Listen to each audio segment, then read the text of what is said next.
Hey guys, how are you? It's Lulu. Just trying to come out and show you a video of what we're trying to grow. This is our avocado right here. So we're excited. We're seeing them coming out. Here are some of the seeds. What do we have here? This is the ginger.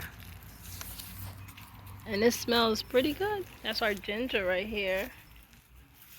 And look at my large aloe. Remember I said a video ago I was doing a hair mask and I said I would make sure to show you my large aloe. This is the large aloe that we have. Obviously we have other things like basil, thyme.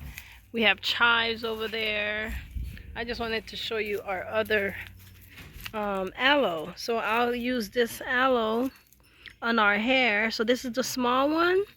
Okay, here's my chives. So when I'm cooking, I make sure to come and get some of these chives to, you know, flavor up my food and just make it look nice. And here's the large again. Here's the large aloe that I use. So pretty good. So just wanted to do a quick video to show you guys what we're growing. Love you guys.